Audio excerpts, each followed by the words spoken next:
What happened to me first was in Christmas of 1985. I had a shocking close encounter that left me completely undone because it appeared to be an encounter with aliens. It was very violent and totally unexpected. Came into the middle of a life that was basically unrelated to the UFO phenomenon in any way. And I spent months trying to understand what had happened to me from a medical standpoint, and eventually concluded that it was unexplained. I was very frightened by it and began to go out into the woods in the middle of the night to confront those fears. And the result of this was that the visitors returned to my life, and that began what has turned out to be a 10-year relationship with them. During that period of time, so much has happened outside of my experience. Along the lines of first the crop circles began to come, then things like the Mexican UFO videos began to be made, and now they're extracting implants from people. There's so much physical evidence of something strange going on that in 1986 I thought I had a medical problem. By 1989 I was fairly sure it was some kind of hallucinatory thing. Now, in 1996, if this isn't dead on real, I'll eat my hat. Only I have one question left. Who's doing this? Aliens or people? I don't know the answer yet. But I think that the presence of implants like the one I have in my own earlobe means all bets are off. This is real. It's physical. But what is it? Okay, the first event that happened to me, I woke up in the middle of the night and I was awakened by the fact that I felt like I was in motion. And I turned out to be in a little room full of what looked to me like gigantic insects, which were peering at me. I thought it was a nightmare, and I kept trying to wake up from the nightmare, but the nightmare was happening while I was awake. I was not home in my bed anymore. I was in an entirely different place. And they fired a needle into the side of my head. They did a rectal probe into my body. There was a voice, like an electronic voice, going, "What can we do to help you stop screaming?"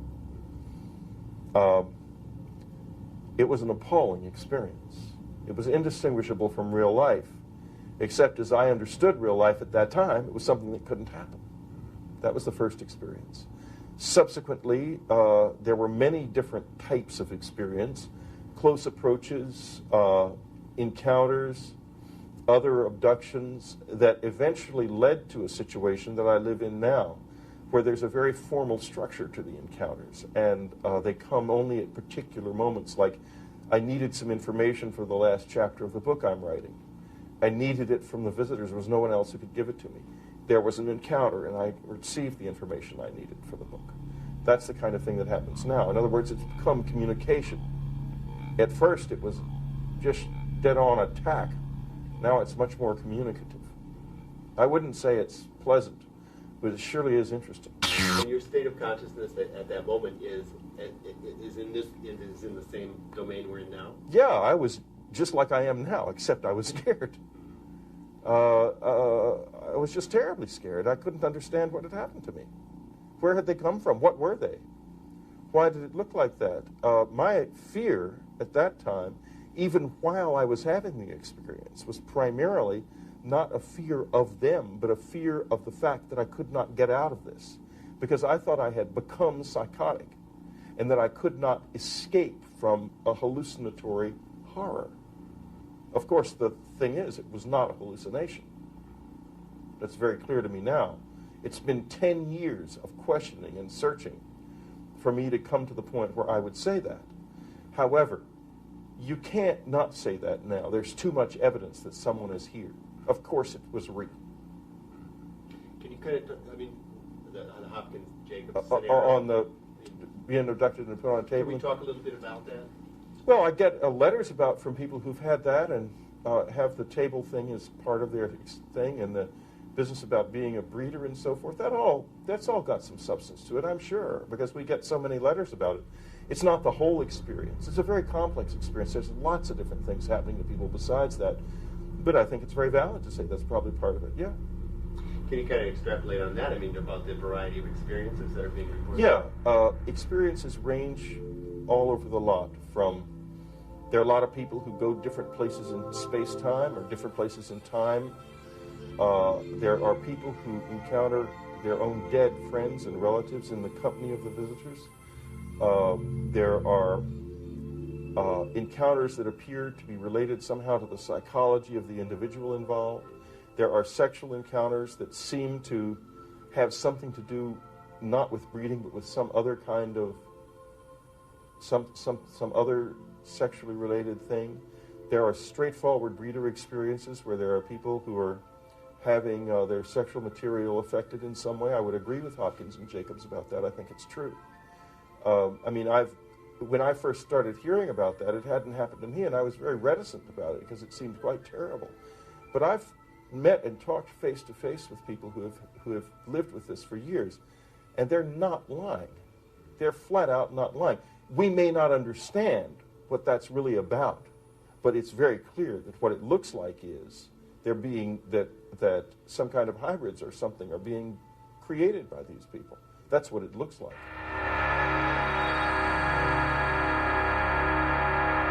Well, we're not exactly totally and completely sure of what is going on with this phenomenon. What we do know is that we're looking at an alien agenda that is based on the physiological exploitation of one species by another species. In other words, people feel that sperm is being taken from them, eggs are being taken from them, babies are being implanted in them and then removed. All of this is for an agenda that is being kept essentially hidden from us.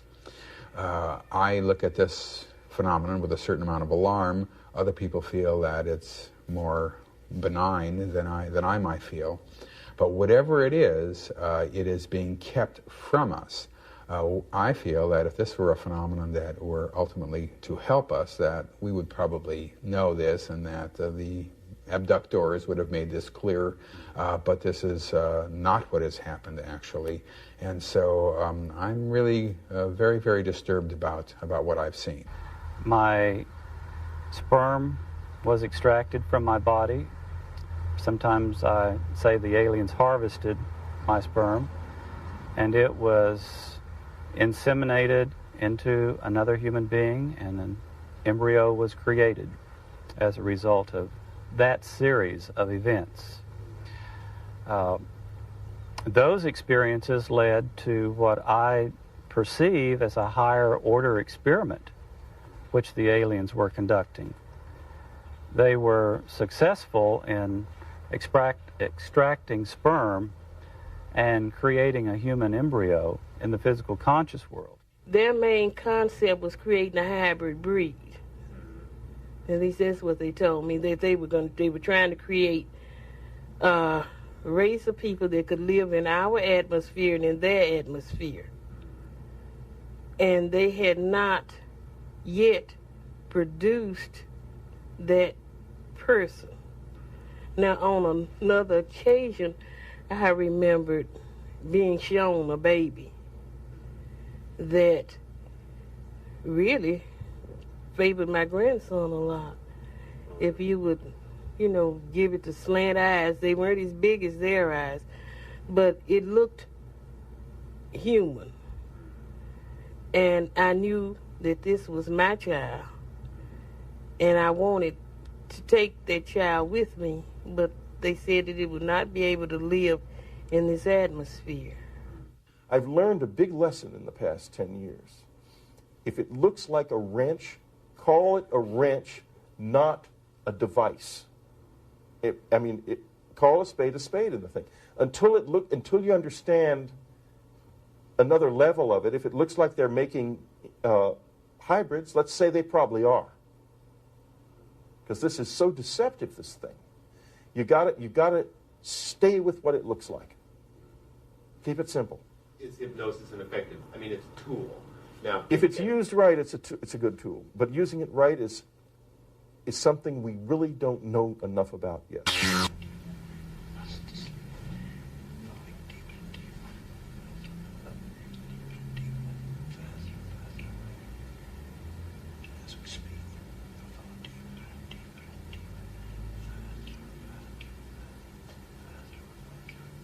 And can you tell us, Richard, something very quickly about the appearance of the area that you're going into? Perhaps a corridor, perhaps rooms, perhaps machinery, perhaps anything descriptive. It's a very circular room. It's very, very big. There's like computers, flashing lights on the wall, but it's a big expanse. And from where I am, there's all like computers and lights. Excellent. From there, there's like a table slightly here. It's like all the equipment is on one side, and where they take people is on that side, but they have to keep going backwards and forwards to do the... They cannot experience the Earth experience in their current physical state. So we experience it for them, and it's a passing of information. They learn from us what it's like to walk down the street, what it's like to wear clothes, what it's like to eat, breathe, sleep, talk, watch the television, everything that is to do with the Earth existence. They want to know about it, and the best way to know about it, apart from doing it yourself, is to... It's like they connect directly into our experiences and our memories, and they don't have to they don't have to experience it themselves. We experience it for them. Speak now. It's like I can see things and feel things, but it's like it's out of my reach of understanding what it is. If you know what I mean, I just feel... Yes. I suppose it's like I am trying to suppress this...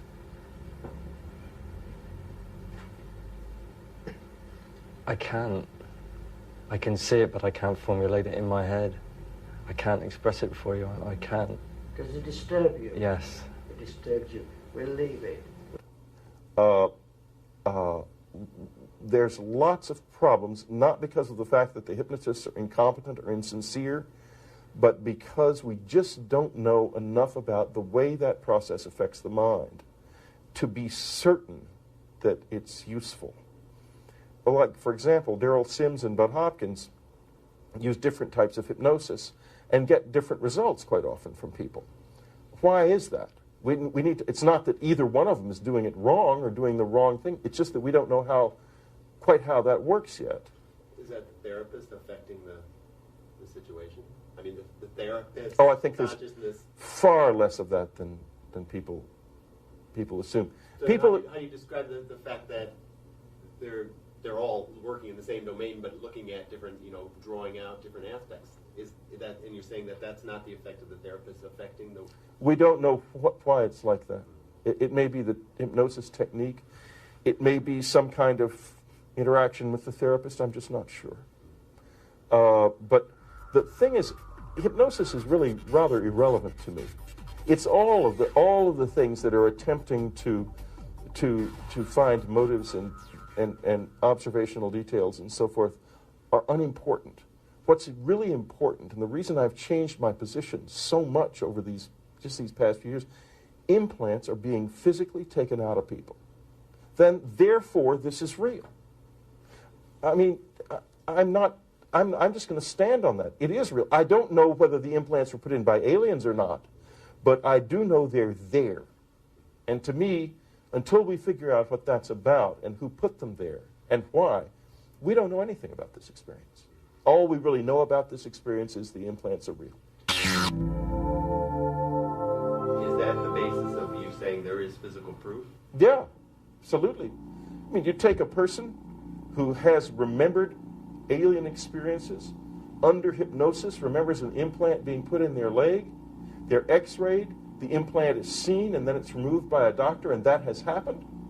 You can't tell me that's not real. It is real. The only question is, was the hypnosis accurate in the sense of who put it there? Certainly the lady remembered where it was under hypnosis. The x-ray confirmed its existence.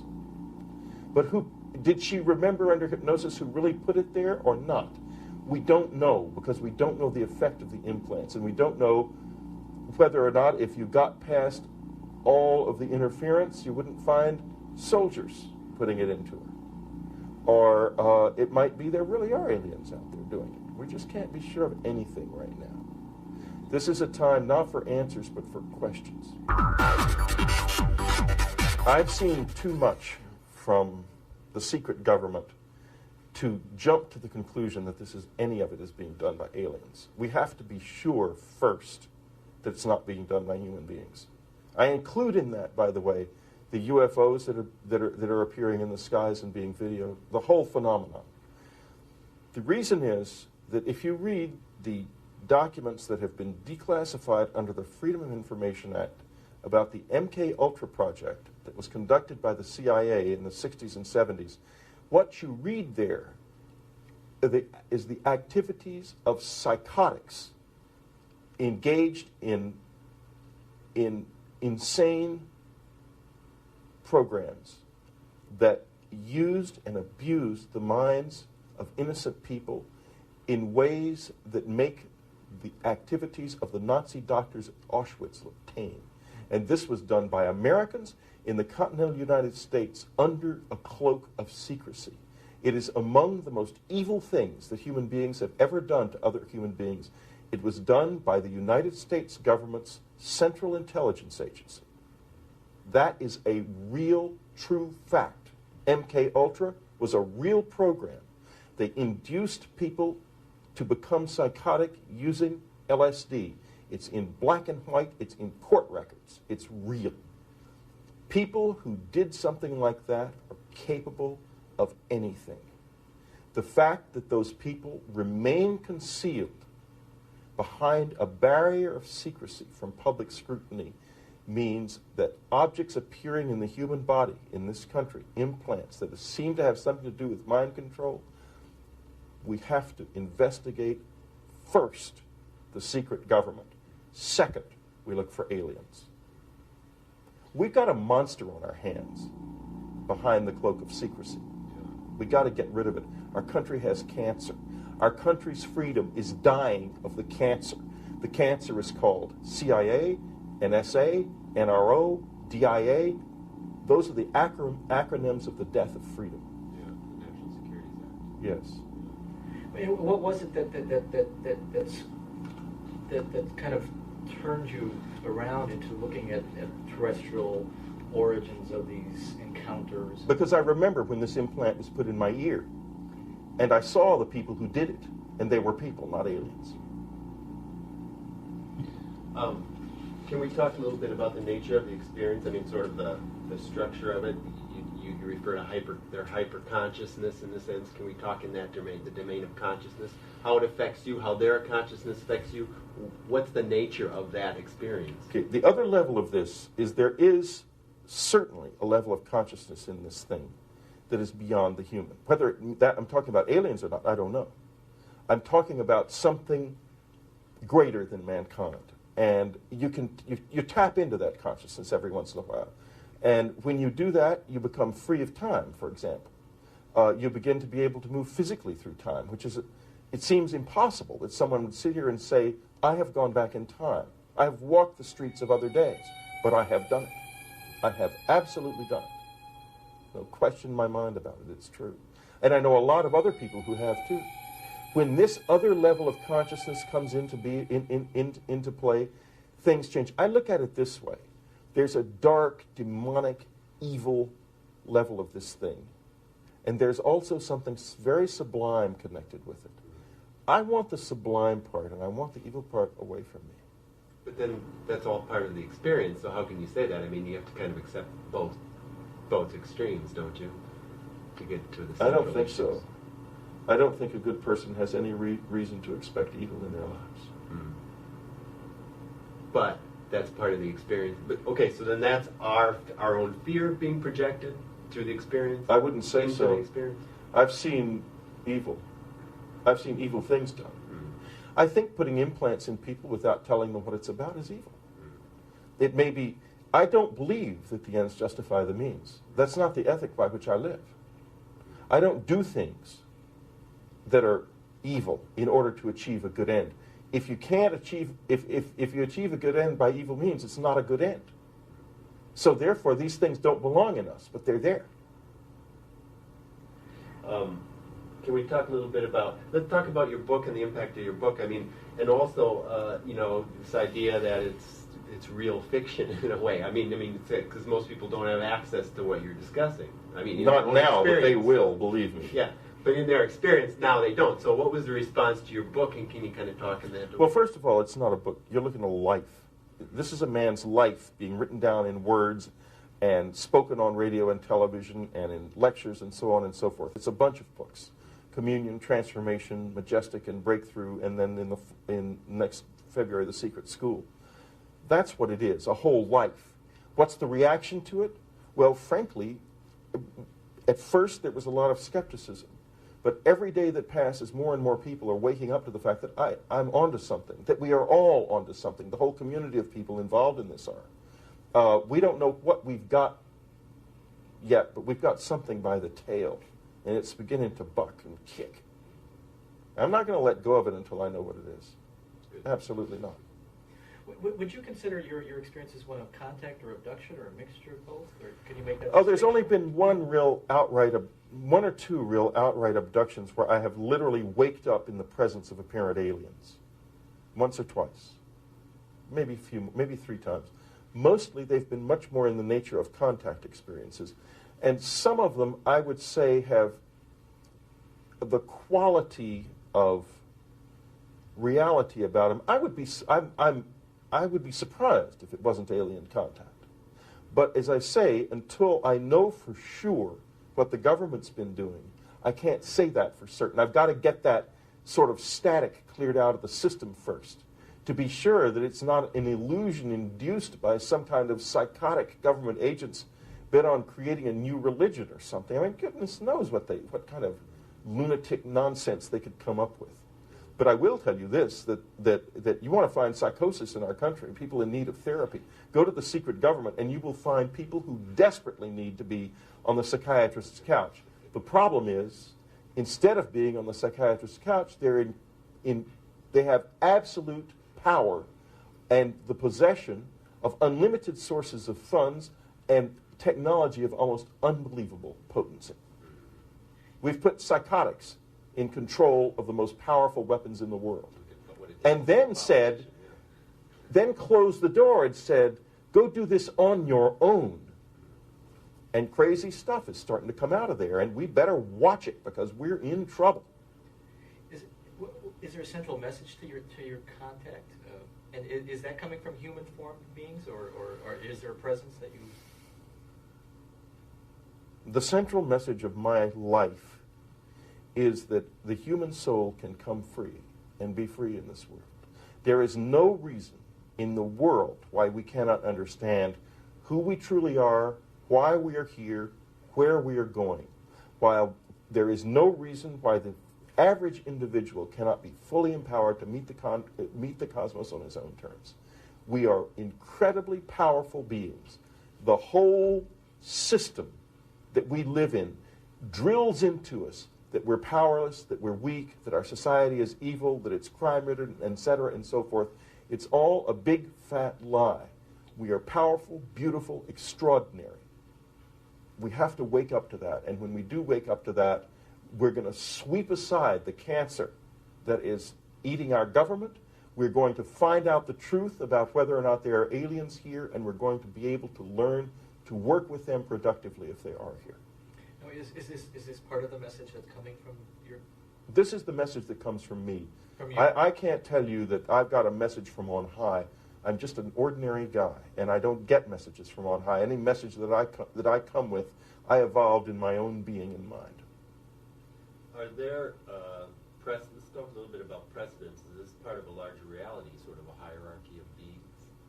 Where do your entities fit into that? I mean, can you... I can't explain it. I have no idea. I'm not even interested in hierarchies of beings. Hierarchies bore me, because that means that somebody's got to be on the bottom. And I don't believe in the bottom. I don't think it exists. This is a universe that's all tops. Where do these entities fit in that you're working with? I don't know. I know where I fit in. Where we fit in, that's what matters to me. In your book, you talk about that this is occurring in the domain of the mind, and this is a mental phenomenon in a sense, and you make the connection into their reality, their sort of hyper consciousness through the. Yeah, but when I wrote that, I didn't know about the implants. I didn't. This is a recent discovery, as far as I'm concerned, and I'm certain that mind control is involved, and I'll tell you why. In 1989, I had MRI scans done of 10 people who reported implants, including myself. The doctor and I read these reports. We looked at the MRI scans, and we concluded there were no implants in these people. About 2 weeks ago, I realized, after Dr. Roger Lear began taking implants out of people, that there was something wrong. So I opened up the archive and went back to the reports. And 2 of them have plain as day descriptions of classic implants in the heads of these people. Why didn't we know it? Why didn't we see that? I mean, anyone could see it. It doesn't even take a radiologist to see the things. They're described to a T, and you can see them in the MRI scans clearly. Also in 1989, a woman, Ruth Dagonet, had an implant removed from her body after her death, from her ear, from her left ear, the same place this one is. That was not studied by a single soul until 1995. Why not? Why didn't they take it directly from her body into a lab and study it? You could get a basic study done of a thing like that for a couple $100. It's not expensive. Somehow, nobody did it in 1989, even though there were at least 3 confirmed implants in existence then. Now, I don't think that there's any explanation for that except mind control. My mind was, in my opinion, affected in some way. And I'm here to say that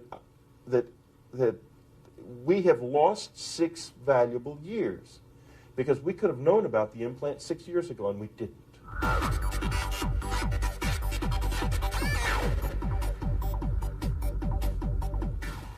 you a hypothesis as to why the implants? Is it strictly mind control? Is it what's the reason for the government to? Whoever put the implants in, I do not know why they're there, and I think that there is, and in fact I know because I'm setting it up, is going to be extensive scientific testing of these things. The scientific community is very interested because these are physical objects. They're coming out of people.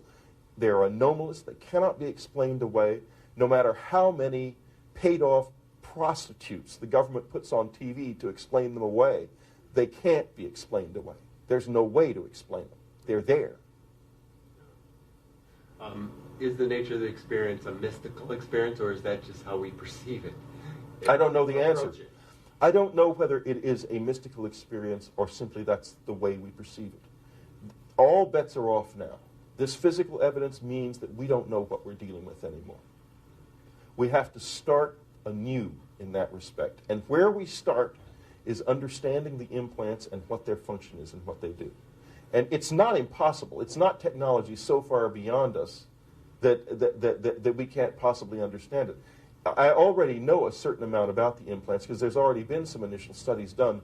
We are going to understand what they do. We're going to be able to detect the signals that they generate and that they pick up if they do. There's no question about it. We will be able to do this. Within 5 years, we will know the answer of the implants. And once we know the answer to what the implants do, we will also begin to be able to understand what the true meaning of the perceptions we've had are. Could you summarize a breakthrough and possibly the new book you're working on? Well, sure. Breakthrough is a book about getting past fear. I'm interested in empowerment, self-empowerment, and the empowerment of other people. I will not simply sit and passively tell horror stories. I'm going to go after that fear and find a way to conquer it. I don't care whether the aliens, if they are aliens, are good, bad, or ugly. I don't care. What I care about is being able to face this in a coherent, rational, and effective manner, and you can't do that if you're scared. Breakthrough is about getting past the fear. And not by dismissing the danger, but by learning to live with it in an effective way, in a useful way, and in a reasonably cautious way. The Secret School is an attempt to go into my childhood experiences insofar as I understand them now. Everybody practically in this experience has childhood memories. It's not something that starts when you're an adult. We need to be able to access our childhood memories. I'm hoping that the secret school is preparation for contact in that sense. I think at the bottom of this, what we're going to find is that there are real aliens here, some of them with an agenda that we don't want anything to do with, some of them who can be very useful for us to know and very productive for us to know. I think there is a human element here which has radically misused technology that they picked up from or developed out of ideas from observing alien technology, and that is interfering in this as well, and that it is a very complicated pea soup of horrors and wonders, and we need to strain that soup so that we've got just the wonders left and get rid of the horrors. Who should read this new book? Who should read it? Yes. Anybody who's interested in the contact experience. They should read my books, all of them. In fact, there's lots of books they should read, but one thing about my books that you can be guaranteed of, at least the guy who wrote them thinks they're true. Yeah, you're the first one to really articulate the experience, weren't you? Yeah. So you're beginning to even look at a lot of the images of these craft that are flying around as of terrestrial origin? I'm not trying to look, I'm just saying that I am not interested in drawing conclusions until I have facts. What the fact I have now is there are implants in people's bodies. End of story. I have videos of UFOs. I have videos of another unknown phenomenon in the sky that we just never noticed before that seems related in some way. Others are flashing past much closer. Those are much closer. That one. It looks like living creatures. We just don't know what this is. You'll see this slowed down and so forth, so you can look at it in detail in just a few minutes.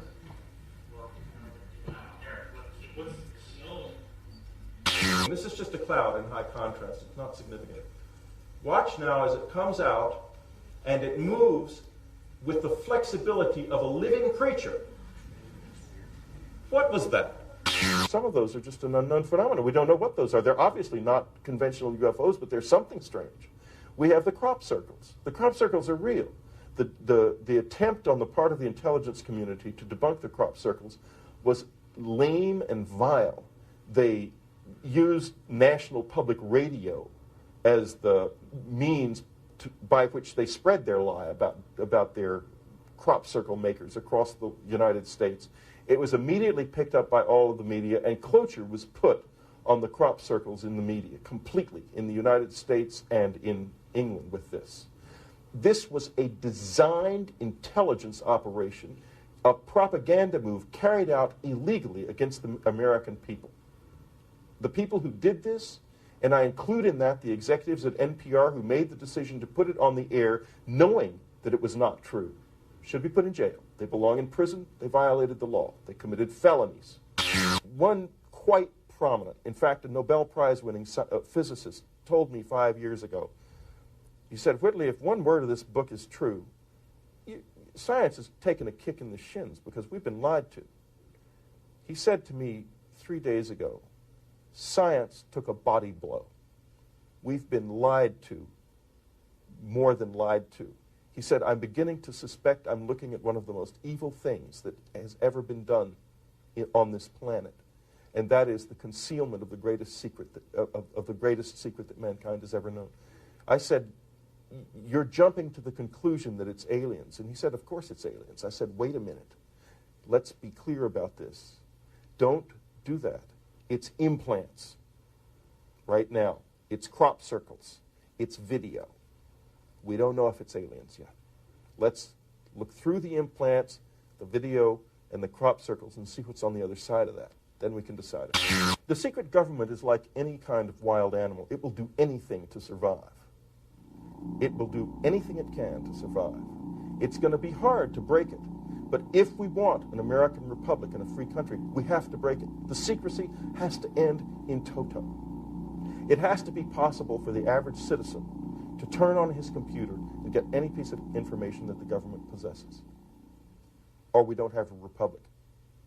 We don't have a republic. Now, this is not a free country. This is a police state. And I have an implant in my ear to prove it.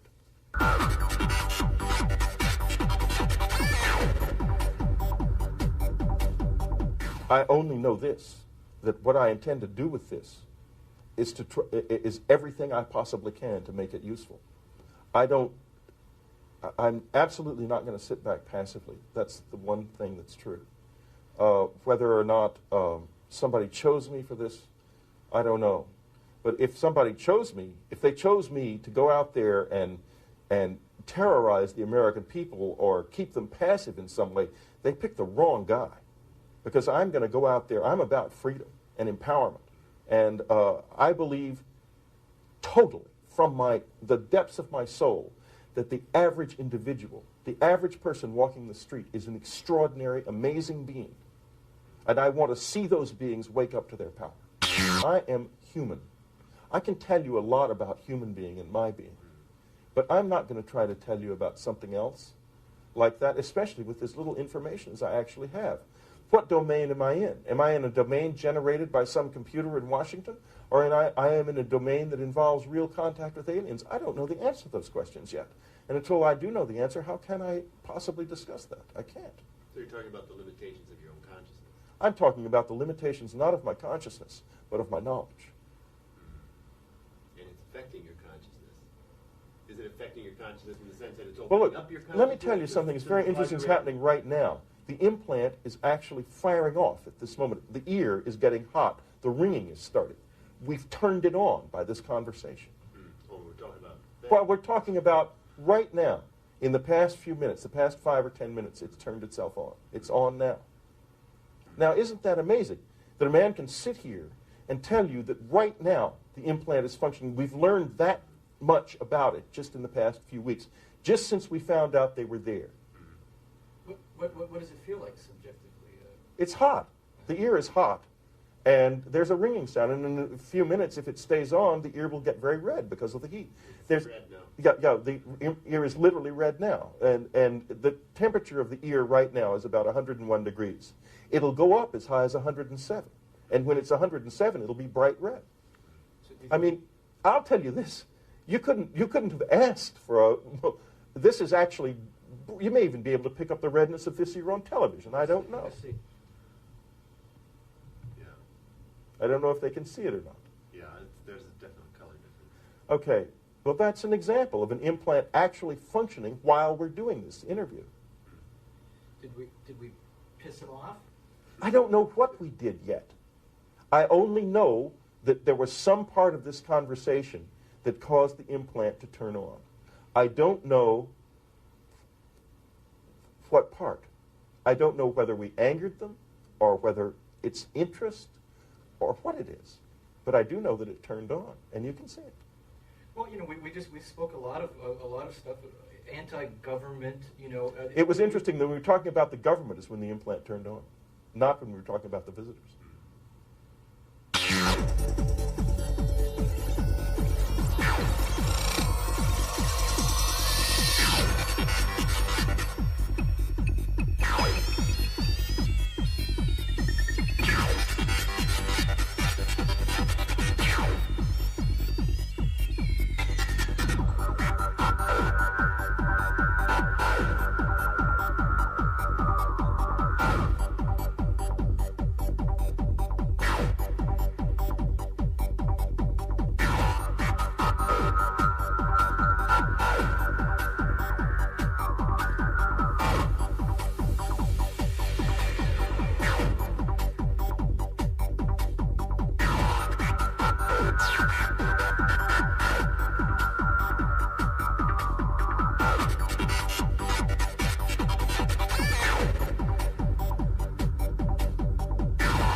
My own uncle, Colonel Edward Strieber, was one of the officers that received the debris from Roswell when this unknown craft crashed there, and he was stationed at Wright Field.